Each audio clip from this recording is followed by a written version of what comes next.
पिछले दिन हम लोग पढ़ लिए थे सक्रिय और क्या चीज़, निष्क्रिय प्रतिरक्षा। ये टॉपिक हो गया था ना, सक्रिय और निष्क्रिय प्रतिरक्षा हो गया था, टीकाकरण और प्रतिरक्षीकरण ये भी हो गया था, एलर्जी कंप्लीट किए थे, लास्ट टॉपिक यही था या एक और था, ये भी पढ़े थे लोग, स्व प्रतिरक्षा रोग। स्व प्रतिरक्षा रोग किसे कहते हैं और इसका एक उदाहरण हम लोगों को याद रखना चाहिए, ठीक है ना। ज़्यादा से ज़्यादा जो है इससे यही सवाल आता है, स्व प्रतिरक्षा रोग जो है और इसका एक क्या चीज़, एग्जाम्पल, ये हम लोगों को मालूम होना चाहिए। अगला टॉपिक आज क्या पढ़ेंगे हम लोग, शरीर में प्रतिरक्षा तंत्र। प्रतिरक्षा तंत्र जो है वो देखें हम लोग, मुख्य जो है काम प्रतिरक्षा तंत्र में एक अंग का होता है जिसको हम लोग कहते हैं क्या, लिम्फॉइड ऑर्गेन, ठीक है ना, लसिकाव अंग कहा जाता है। लसिकाव अंग हो गए, कुछ उत्तक हो गए, कोशिकाएं हो गई और घुलनशील अणु, ये सब मिल के और तब हमारा प्रतिरक्षा तंत्र बनाते हैं। हमारे प्रतिरक्षा तंत्र में ये सारी चीज़ें आती है, ठीक है ना। और देखें प्रतिरक्षा तंत्र जो है इस मामले में बेहतर है कि ये स्व और पराय में अंतर समझता है, ठीक है ना। हमारा प्रतिरक्षा तंत्र जब ठीक ठाक काम करेगा, अभी हमने ऑटो इम्यून डिजीज़ पढ़ा है, स्व प्रतिरक्षा रोग, उसमें शरीर की अपने और पराय कोशिकाओं को पहचानने की जो एबिलिटी है, योग्यता है, वो चली जाती है। लेकिन अगर हमारा प्रतिरक्षा तंत्र ठीक ठाक रहा तो ये विजातीय प्रतिजनों को पहचानता है, बाहर से आए हुए चीज़ों को पहचानता है ये, ठीक है ना। और एलर्जी जैसी प्रतिक्रियाओं, स्व प्रतिरक्षा रोगों और अंग प्रतिरोपण में महत्वपूर्ण भूमिका निभाता है। इसके बाद देखेंगे हम लोग लसिकाव अंग किसको कहते हैं, यहाँ से सवाल आता है, देखेंगे हम लोग ध्यान से। एक बार बताएं पहले, ये जो फिगर हम लोग बगल में देख रहे हैं ये किसका फिगर है, ये हमारे लसिका तंत्र का फिगर है। लसिका तंत्र में कितनी चीज़ें आती हैं बताएं, थाइमस हो गया, थाइमस जो है ये थाइमस कहाँ पे होता है बताएं, हृदय के जस्ट बगल में उरोस्थी के नीचे, उरोस्थी हम लोग कहते हैं, यहाँ पे एक टाई जैसा बोन होता है, ठीक है ना, एस्टर्नम। तो एस्टर्नम जो है यहाँ तक होगा मैक्सिमम, गले से लेके यहाँ तक। तो एस्टर्नम के ठीक नीचे जो है ना वो थाइमस होता है। और ये देखें हम लोग गले के पास, सिर में, ठीक है ना, और कंधे में और फिर अंडर आर्म में, ठीक है ना, इन सब में जो है लसिका ग्रंथियाँ होती है। कौन होती हैं, लिम्फ ग्लैंड्स, लिम्फ ग्लैंड्स होती है। लिम्फ नोड भी हम लोग इनको कहते हैं, लिम्फ नोड, ये देखें यहाँ पे भी होता है लिम्फ नोड। तो लसिकाव अंग ये वही अंग है जिनमें लसिकाणुओं की क्या होती है, उत्पत्ति होती है और परिपक्वन होता है, ठीक है ना, या प्रचुरोद्भवन होता है। प्रचुरोद्भवन मतलब प्रोलाइफ्रेशन, उनकी उम्र बढ़ाई जाती है, ठीक है ना। तो लसिकांग जो है किनको कहेंगे बताएं, जहाँ पे लसिकाणुओं की क्या होगी, उत्पत्ति होगी। लसिकाणुओं की जहाँ पे उत्पत्ति होती है उनको क्या कहते हैं, लसिकाणुओं की जहाँ पे उत्पत्ति होती है उनका परिपक्वन होता है, उनका प्रचुरोद्भवन होता है, वैसे अंगों को हम लोग क्या कहते हैं, लसिकाव अंग। लसिकाव अंगों को दो भागों में बांटा गया है। कितने भागों में, पहला प्राथमिक लसिकाव अंग, पहला क्या है, प्राथमिक लसिकाव अंग, और दूसरा है क्या चीज़, द्वितीयक लसिकाव अंग। पहला कौन है, प्राथमिक लसिकाव अंग, दूसरा क्या है, द्वितीयक लसिकाव अंग। समझ में आया ना। ये दोनों जो है कौन कौन होते हैं इनको एक बार समझना जरूरी है, ठीक है ना, इनको देखना एक बार जरूरी है आराम से। दोनों को हम लोग देखते हैं। पहले हो गया कौन बताएं, पहले हो गया अस्थि मज्जा, ठीक है ना, नंबर 1 में, यानी प्राथमिक लसिकाव अंगों में, ध्यान से सुनेंगे, प्राथमिक लसिकाव अंगों में दो चीज़ें आती हैं। कौन कौन, एक होता है बोन मैरो और एक होता है क्या चीज़, थाइमस। बोन मैरो हो गया और कौन हो गया, थाइमस हो गया। बोन मैरो और थाइमस ये दोनों प्राथमिक लसिकाव अंग हैं। क्या हैं ये, प्राथमिक लसिकाव अंग, ठीक है ना। तो ये पहली कैटेगरी में, ये प्राथमिक लसिकाव अंगों के उदाहरण हैं। और प्राथमिक लसिकाव अंग उनको कहते हैं जहाँ लसिकाणुओं का निर्माण होता है, लिम्फोसाइट्स का निर्माण होता है। लिम्फोसाइट्स का जहाँ निर्माण होगा उनको क्या कहा जाएगा, प्राथमिक लसिकाव अंग। समझ में आया ना। लेकिन जो दूसरा कैटेगरी हमने बताया द्वितीयक लसिकाव अंग, ये द्वितीयक लसिकाव अंग किसको कहते हैं हम लोग बताएं जरा। द्वितीयक लसिकाभ अंग जो है, ये देखें हम लोग द्वितीयक अंग, तो द्वितीयक अंग हम लोग कहते हैं प्लीहा को। किसको कहते हैं? प्लीहा, स्प्लीन, ठीक है ना। इसको तिल्ली भी कहा जाता है, बोलचाल की भाषा में इसको क्या कहते हैं हम लोग? तिल्ली।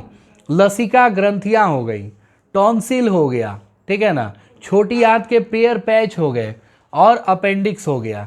ये सभी किसकी कैटेगरी में आते हैं बताएं? द्वितीयक लसिकांग अंगों की कैटेगरी में आते हैं। तो लसिकांग किसको कहेंगे बताएं? जहाँ पे लसिकाणुओं की उत्पत्ति होगी, प्रचुरोद्भवन हो गया और मैचुरेशन हो गया, परिपक्वन हो गया। ये जिस स्थल पर होता है उसको क्या कहते हैं हम लोग? लसिकाभ अंग कहते हैं। लेकिन इनका जहाँ पे देखें, जहाँ इनकी उत्पत्ति होगी वो प्राथमिक लसिकाभ, और जहाँ इनका मैचुरेशन होगा उसको द्वितीयक लसिकाभ। समझ में आ गया? तो लसिकांगों के बारे में हम लोग समझ गए पूरा अच्छे से। लसिकांग जो है वो लिम्फोसाइट्स बनाते हैं। अब सवाल है कि लिम्फोसाइट कितने तरह के होते हैं?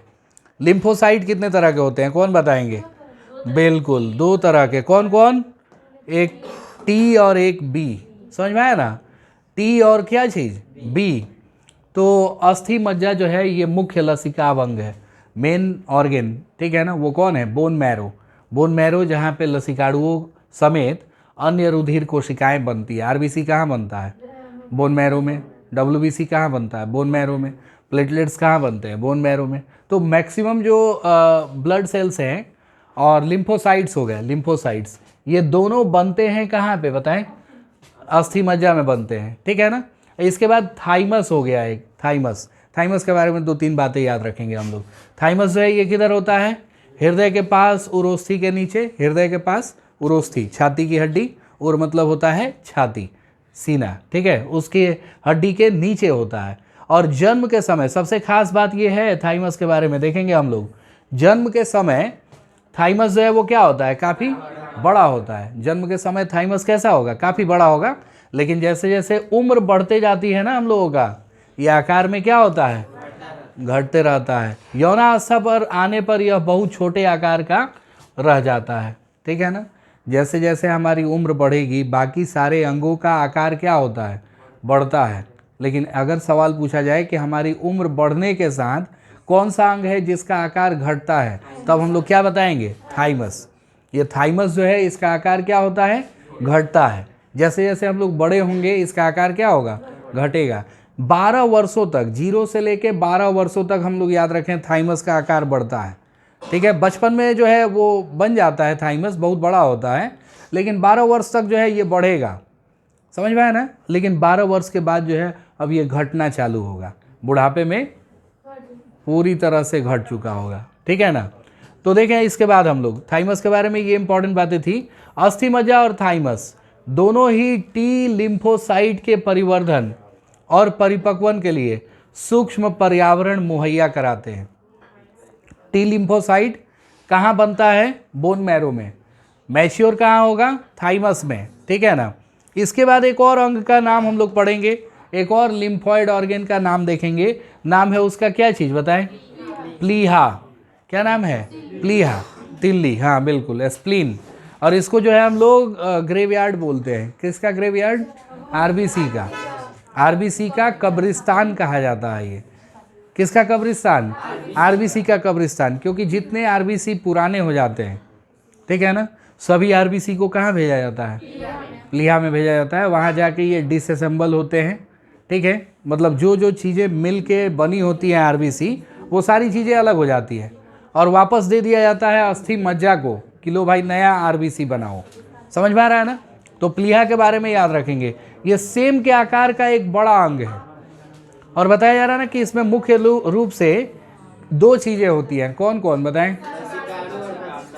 ठीक है, ये रुधिर में पैदा होने वाले सूक्ष्म जीवों को फंसाकर और फिल्टर के रूप में जो है काम करते हैं, ठीक है ना। देखें प्लीहा में आरबीसी कणों का बड़ा भंडार होता है। आरबीसी का बहुत बड़ा भंडार होता है प्लीहा। अभी हमने बताया कि जितना आरबीसी पुराना हो जाएगा, आरबीसी की आयु कितनी होती है? 120 दिन। बहुत बढ़िया। 120 दिन जो है उसके बाद आरबीसी कहाँ चला जाएगा? प्लीहा में चला जाएगा। और लसिका ग्रंथियाँ जो होती हैं ये छोटी छोटी ठोस संरचनाएं हैं। ये अगला जो है लिम्फॉइड ऑर्गन हो गया, ठीक है ना। लसिका तंत्र पर भिन्न भिन्न स्थलों पर होती हैं ये, जो सूक्ष्म जीवों के प्रति, ठीक है ना, लसिका और उत्तक तरल में जो आ जाते हैं उनको फंसाती हैं ये, समझ में आ रहा है ना। तो इस तरह से हमारा प्रतिरक्षा तंत्र जो है काम करता है, ठीक है।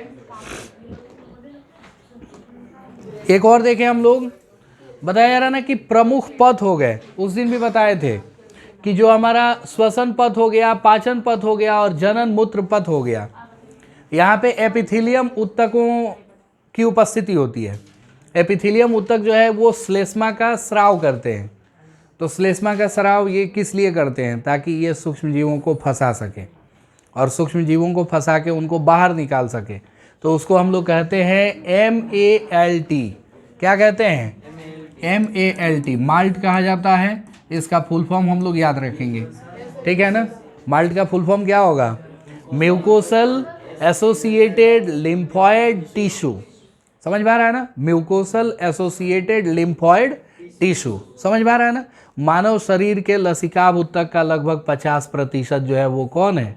MALT है, समझ में आ गया। तो ये थे हमारे प्रतिरक्षा तंत्र और उसके अलग अलग भाग।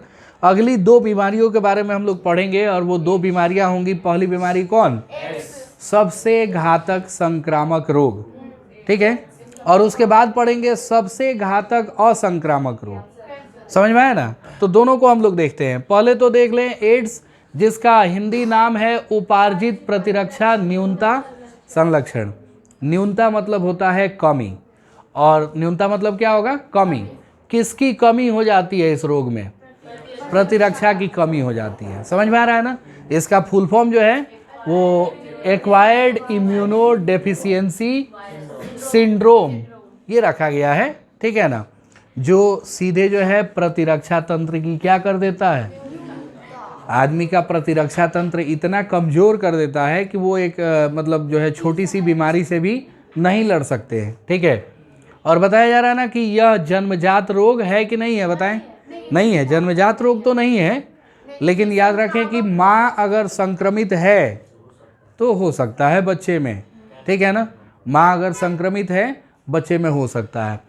एड्स का पिता है तो वो डिपेंड करता है कि बच्चे में युग्मक जाने से पहले जो है वो संक्रमित थे या बाद में संक्रमित है, ठीक है ना। अगर पहले संक्रमित होंगे तो डेफिनेटली होगा, बच्चा जो है संक्रमित होगा।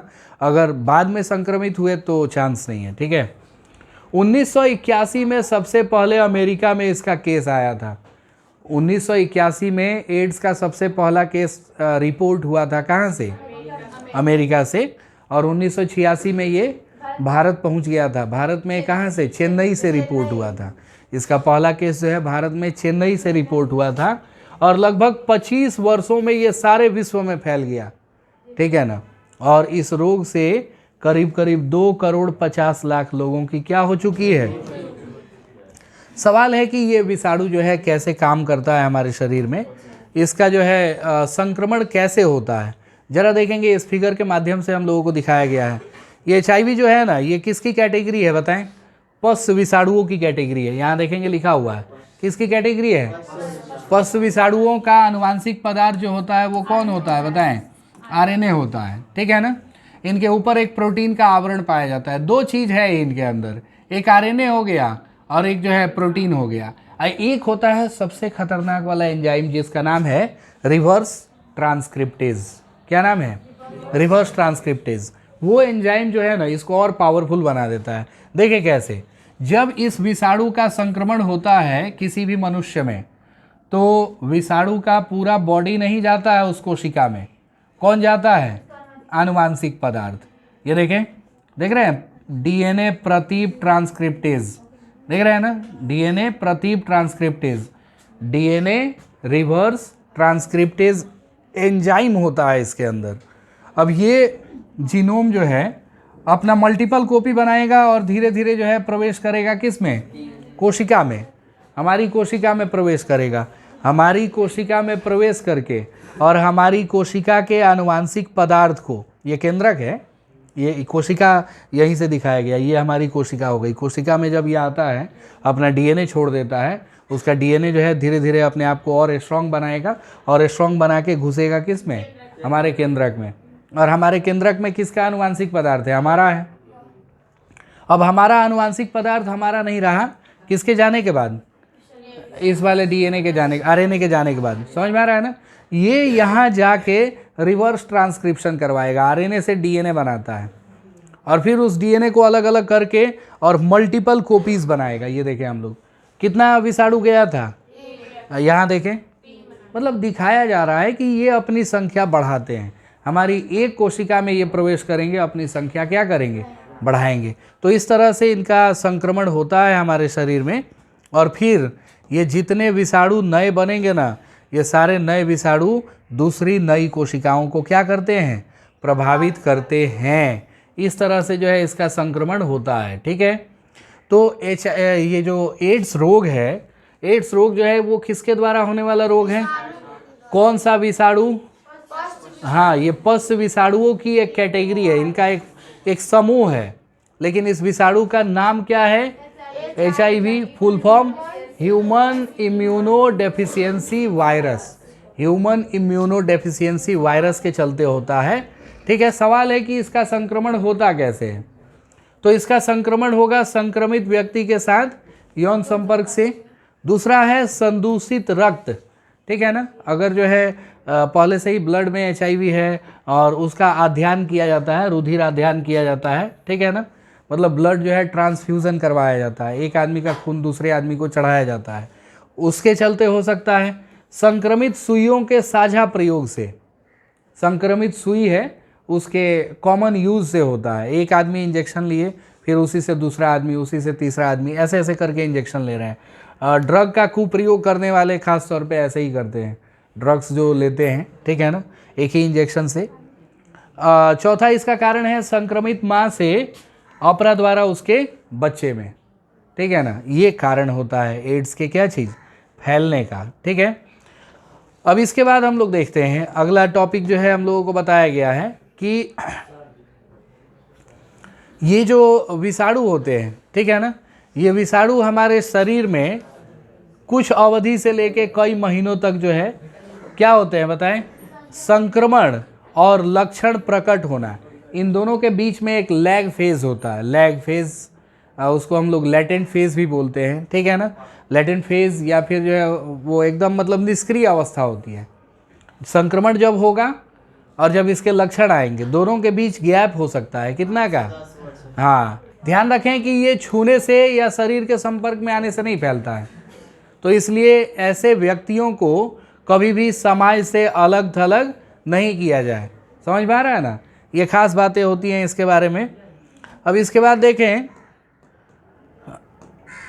इस विषाणु के बारे में बताया गया है कि जब ये हमारे शरीर में जाते हैं, अभी जो हमने फिगर देखा था उसी को एक्सप्लेन किया गया है यहाँ पे कि कैसे कैसे जो है काम करते हैं। HIV के बारे में हम लोग एक बात याद रखें कि ये हमारे बॉडी में जाने के बाद इनको मारते हैं। किनको मारते हैं? सहायक टी कोशिकाओं को, सहायक टी लसिकाणुओं को मारते हैं। इस बात को हम लोग एकदम याद रखेंगे। ये किन सेल्स को अटैक करता है बताएं? Helper T cells. और हेल्पर टी सेल्स हमारे शरीर के लिए गार्ड का काम करती हैं, क्योंकि जब भी कोई संक्रमण होगा हल्ला मचाने का काम कौन करेंगी? टी लसिकाणु। और तब जो बी लसिकाणु है वो उनके प्रति एंटीबॉडी बनाता है। समझ में आया ना? तो एंटीबॉडी बनाने का काम जो है वो बी सेल्स का होता है, और ये जाके सीधे मार देता है किसको? गार्ड को। कोई हल्ला मचाने वाला नहीं रहेगा, चुपचाप जो है आराम से मल्टीप्लाई करेगा और एक ही बार 5-10 साल बाद अपना लक्षण लेके आएगा। ठीक है, तो इस तरह से होता है। क्या चीज़? जनसंख्या बढ़ाने के लिए केवल अपना संख्या जो है बढ़ाता है ये। समझ में आया ना? तो टी लसिकाणुओं पर ये हमला करते हैं। किस पर हमला करते हैं? टी लसिकाणुओं पर। ठीक है, आदमी का प्रतिरक्षा तंत्र जो है अंत में इतना कमज़ोर हो जाता है कि वो एक सामान्य बीमारी से भी नहीं लड़ सकता है, एकदम सामान्य बीमारी से भी जो है नहीं लड़ सकता है। इस तरह का प्रतिरक्षा तंत्र हो जाता है। ठीक है, अब देखें इसके बाद एड्स के लिए जो है जांच हम लोग पढ़े थे। कितने तरह का जांच था बताएं? 2 तरह का। ठीक है ना, एक तो था हम लोगों का कौन सा टेस्ट बताएं? एक टेस्ट था एलिसा, है ना, एलिसा टेस्ट। एलिसा का फुल फॉर्म याद रखेंगे, एंजाइम लिंक्ड इम्यूनोसॉर्बेंट एस्से। ठीक है ना, एंजाइम संलग्न प्रतिरक्षा रोधी आमापन, इसको कहते हैं हम लोग, ठीक है ना। अगर एलिसा टेस्ट में पॉजिटिव आता है कोई तो उसका जो है वेरिफिकेशन किया जाता है, और वो कौन टेस्ट है? WB टेस्ट है, समझ में आया ना। पॉजिटिव आने के बाद वेरिफिकेशन किया जाता है, किससे किया जाता है? WB टेस्ट से। क्या PCR से एड्स की जांच हो सकती है? बिल्कुल हो सकती है, ठीक है। एड्स की रोकथाम को पढ़े हम लोग, एड्स की रोकथाम कैसे है? तो ध्यान रखें, इसको पूरी तरह से ठीक किया जा सकता है क्या? नहीं, बिल्कुल नहीं, ठीक है। इसकी रोकथाम ही सबसे उत्तम उपाय है। तो रोकथाम सवाल है कि कैसे करें हम लोग, तो देखें सतर्कता बरतनी होगी। कब? रुधिराध्यान में, ठीक है। नवजात में कहाँ से संक्रमण आता है? ये माँ से, ठीक है ना। तो ध्यान रखें कि मॉनिटरिंग की ज़रूरत होती है। और ये देखें कितना बढ़िया स्टेटमेंट लिखा हुआ है, अज्ञानता के कारण, हाँ, ठीक है। एक हमारे देश में एजेंसी है, नाम है उसका क्या चीज़? नैको। क्या नाम है? नैको, नेशनल एड्स कंट्रोल ऑर्गेनाइजेशन। तो नेशनल एड्स कंट्रोल ऑर्गेनाइजेशन जो है ये काम करती है एड्स को नियंत्रित करने के लिए, ठीक है ना। तो ये बातें हम लोग इसके बारे में याद रखें। अगला टॉपिक हम लोग देखें क्या दिया हुआ है। अगले टॉपिक में हम लोगों को बताया गया है ना कि NGO भी हैं, बहुत सारे प्राइवेट NGO हैं जो लोगों को शिक्षित करने का काम कर रहे हैं, एड्स के विषय में लोगों को शिक्षित करने का काम कर रहे हैं, ठीक है ना। सार्वजनिक निजी अस्पतालों क्लिनिकों में जो भी मतलब सुइयाँ प्रयोग की जाती है वो सब कौन सी होनी चाहिए बताएं? डिस्पोजेबल सुइयाँ। ये किसने बताया बताएं? ये WHO ने कहा कि भाई अगर इसको ख़त्म करना है तो हर एक जगह हॉस्पिटल में कौन सा सुई होना चाहिए? डिस्पोजेबल। सिरिंज ही काम में लाई जाए, इसकी व्यवस्था करना, कंडोम का मुफ्त वितरण, ड्रग के कुप्रयोग को नियंत्रित करना, सुरक्षित यौन संबंधों की सिफारिश करना, ये सब जो है इसका क्या हो गया? मतलब बचने का उपाय है, ठीक है ना। अब देखिए इसके बाद अगला जो है बीमारी आएगा हम लोगों का सबसे खतरनाक कौन सा रोग? असंक्रामक रोग, घातक असंक्रामक रोग। कौन होता है बताएं? कैंसर। सबसे खतरनाक असंक्रामक रोग जो है वो कौन है? कैंसर है। विश्व भर में मौत का एक प्रमुख कारण है। पूरे वर्ल्ड में बहुत ज़्यादा लोग जो है इससे इन्फेक्टेड हैं। अभी हम लोग देखें पिछले साल, इस साल भी बहुत सारे सेलिब्रिटीज़ से जो कैंसर के चलते क्या हुए, हाँ, ठीक है ना। आज इस दुनिया में नहीं है कैंसर के चलते। अभी आप पढ़ेंगे लोग कैंसर कैसे होता है, अभी आप पढ़ेंगे लोग, ठीक है। तो देखिए कैंसर जो है इससे प्रति वर्ष 10 लाख से भी ज़्यादा लोग क्या होते हैं? पीड़ित होते हैं। 10 लाख से भी ज़्यादा लोग पीड़ित होते हैं, और इससे भी बड़ी संख्या में क्या हो जाते हैं? मर जाते हैं, ठीक है। कैंसर होने की क्रियाविधि और कोशिकाओं का कैंसर जनी रूपांतरण, इसका उपचार, नियंत्रण जैविकी और आयुर्विज्ञान में गहन अनुसंधान का विषय है।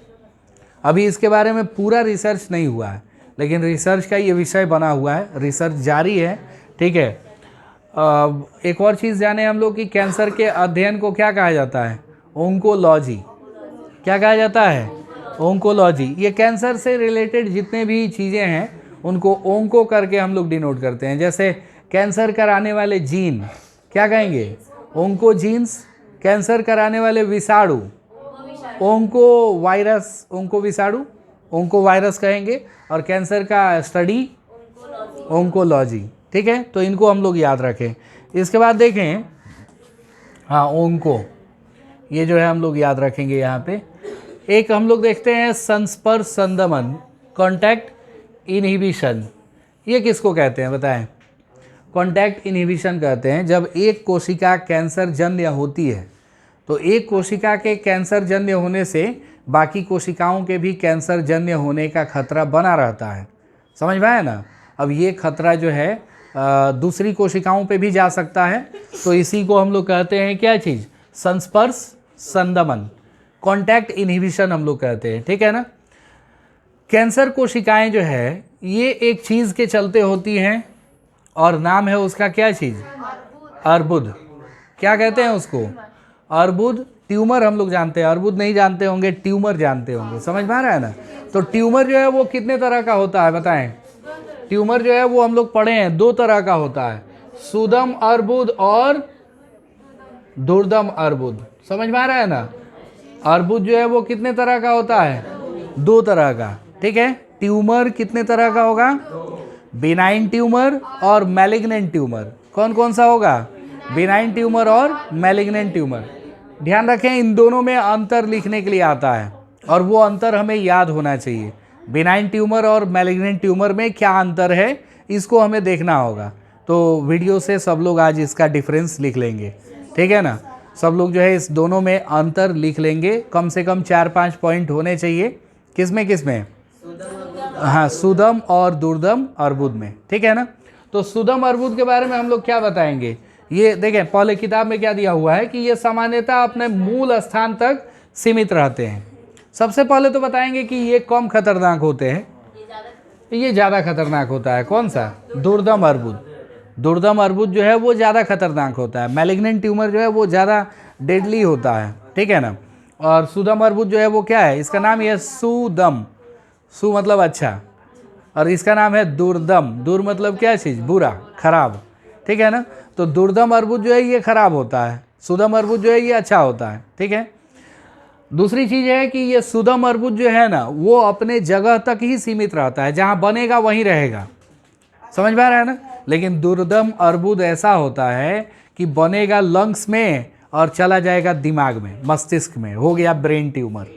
समझ में आ रहा है ना। यानी शरीर में बनेगा कहीं और जाके रहेगा कहीं और। समझ में आया ना, अपना प्रभाव कहीं और दिखाएगा। और इस ट्यूमर की इस प्रकृति को ना हम लोग मेटास्टैसिस कहते हैं।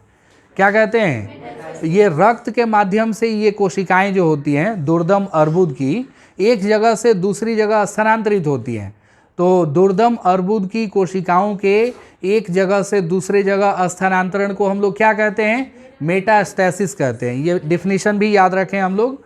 लेकिन सुदम में हमने पढ़ा कि ऐसा नहीं है, वो जहाँ बनेगा वहीं रहेगा। दुर्दम जो है वो जहाँ बनेगा उस जगह को छोड़ देगा, उस जगह को चेंज कर देता है ये। ठीक है ना। तीसरी बात हम लोग बताते हैं कि सुदम अर्बुद जो है वो धीरे धीरे बढ़ता है। इसकी ग्रोथ जो होती है ना वो स्लोली होती है, मतलब इसका विकास जो है वो कैसे होगा, धीमे होगा। लेकिन दुर्दम अर्बुद जो है वो बहुत तेज़ी से फैलता है। दुर्दम अर्बुद जो है वो बहुत तेज़ी से फैलता है। समझ में आ रहा है ना। सुदम अर्बुद जब तक बढ़ेगा तब तक हम लोग निपट जाएंगे। समझ में आ रहा है ना। लेकिन दुर्दम अर्बुद जो है ये निपटा के जाएगा। ठीक है। तो दुर्दम अर्बुद जो है कौन तेज़ी से बढ़ता है बताएं, दुर्दम। ठीक है ना। ये देखें इससे लिखा है मामूली क्षति होती है, किससे, सुदम से। और दुर्दम से क्या होता है, दुर्दम से ये देखें दुर्दम तो एक तो बड़ी तेज़ी से बढ़ते हैं और सामान्य ऊतकों पर भी हमला करते हैं, आसपास के सामान्य ऊतकों पर। सुदम अर्बुद जो है वो आसपास की ऊतकों कोशिकाओं को प्रभावित नहीं करते हैं, लेकिन दुर्दम अर्बुद जो है ये आसपास की कोशिकाओं को भी प्रभावित करते हैं। तो इस तरह से वीडियो को देख के हम लोग जो है और क्या करेंगे, अंतर लिख लेंगे। सुदम अर्बुद, दुर्दम अर्बुद, कम से कम 3-4 अंतर जो है इनमें होना चाहिए और वो जो है हम लोगों को करना होगा। देखें यहाँ मेटास्टैसिस दिया हुआ है, देख रहे हैं ना। दुर्दम अर्बुद का सबसे डरावना बात क्या है बताएं, सबसे डरावना बात क्या है, मेटास्टैसिस। ये बनेगा कहीं और जाके रहेगा कहीं और। समझ में आ रहा है ना। तो ये होता है हम लोगों का क्या चीज़ बताएं, सुदम अर्बुद और दुर्दम अर्बुद। अब चलते हम लोग, सवाल था कि कैंसर होता क्यों है। समझ में आ रहा है ना। कैंसर के कारण कौन है, कैंसर क्यों होता है। तो देखिए हम लोग कैंसर के कारण हो सकते हैं भौतिक, कैंसर के कारण हो सकते हैं रासायनिक, कैंसर के कारण हो सकते हैं जैविक। समझ में आ रहा है ना। तो जैविक कारकों में एक आता है, ये जैविक कारकों में पहले बता देते हैं। ठीक है ना। कौन आता है, विषाणु, ओंकोजेनिक वायरस। क्या कहलाते हैं, ओंकोजेनिक वायरस कहलाते हैं। ये कैंसर उत्पन्न करने वाले विषाणु हैं। तो जिन विषाणुओं के चलते कैंसर होता है उन्हें क्या कहते हैं हम लोग, अर्बुदीय विषाणु, ओंकोजेनिक वायरस। ओंकोजेनिक वायरस में जो जीन होता है उसको हम लोग विषाणुवीय अर्बुद जीन कहते हैं, वायरल ओंकोजीन कहेंगे। क्या कहेंगे, वायरल ओंकोजीन, ठीक है ना। इसके बाद और देखें हम लोग भौतिक कारणों में चलते हैं, तो भौतिक कारणों में एक्सरे के वजह से होता है कैंसर, हो सकता है एक्सरे के चलते हैं, बिल्कुल बार बार एक्सरे। हाँ, गामा किरणें हो गई, इनके चलते होता है आयनकारी विकिरण और सबसे खतरनाक तो पराबैंगनी किरणें, ठीक है ना। ये सब भौतिक कारण हो गए, कैंसर के भौतिक कारण हो गए। अगर हम लोग एक्स किरणों के संपर्क में आते हैं, गामा किरणों के संपर्क में आते हैं, आयनकारी विकिरण और पराबैंगनी विकिरण, इन सब के संपर्क में आते हैं तो हमको हो सकता है क्या चीज़, कैंसर, ठीक है ना। अब कैंसर होने का रासायनिक कारण अगर ढूंढा जाए तो कैंसर के रासायनिक कारणों में ये आ जाएगा, कौन, तंबाकू में मौजूद रासायनिक कैंसर जन, ये फेफड़े के कैंसर का मुख्य कारण है। जो लोग तंबाकू खाते हैं, टोबैको च्यू करते हैं, उनको मुंह का कैंसर और फिर किसका, फेफड़े का कैंसर। सिगरेट पीने वालों को फेफड़े का कैंसर हो सकता है, समझ में आ रहा है ना। और तंबाकू खाने वाले को मुंह का कैंसर। तो ये कैंसर के 3 कारण हो गए। कैंसर का पहला कारण कौन बताएं, भौतिक कारणों में कौन कौन आएगा, एक्स किरणें, गामा किरणें, आयनकारी विकिरण और पराबैंगनी किरणें। कैंसर का रासायनिक कारण, तो रासायनिक कारण आ जाएगा तंबाकू के धुएं में मौजूद रासायनिक कैंसरजन्य पदार्थ निकोटीन होता है, समझ में आ रहा है ना। तंबाकू में क्या होता है, निकोटीन होता है। तंबाकू खाना, तंबाकू जो है चबाना और सिगरेट वगैरह पीना, धूम्रपान करना, ये सब जो है रासायनिक कारण हो गए। और जैविक कारणों में कौन आएगा बताएं, जैविक कारणों में विषाणु आएगा। कौन सा विषाणु, बिल्कुल। अब देखें इसके बाद जो है बताया जा रहा ना कि इसके अलावा प्रसामान्य कोशिकाओं में कई ऐसे जीन होते हैं, एकदम जो नॉर्मल सेल होती है ना, नॉर्मल सेल में भी ऐसा जीन होता है जिन्हें कुछ विशेष परिस्थितियों में सक्रिय किए जाने पर कोशिकाओं का कैंसर जनी रूपांतरण कर देते हैं। आमतौर पे किसी को भी कैंसर हो सकता है, ये कहने का मतलब यही है, किसी को भी कैंसर हो सकता है क्योंकि इसके जीन हर व्यक्ति के अंदर हैं, ठीक है ना। और इन जीनों को हम लोग कोशिकीय अर्बुद जीन कहते हैं, सी ओंकोजीन कहा जाता है, सेल्यूलर ओंकोजीन कहा जाता है, ठीक है ना। या फिर इनको आदि अर्बुद जीन कहेंगे, प्रोटो ओंकोजीन कहेंगे, समझ में आ गया ना। तो इनका भी डिफिनीशन हम लोग देख लेंगे। अगला क्या है बताएं, कैंसर का निदान और अभिज्ञान, कल पढ़ेंगे इसको हम लोग।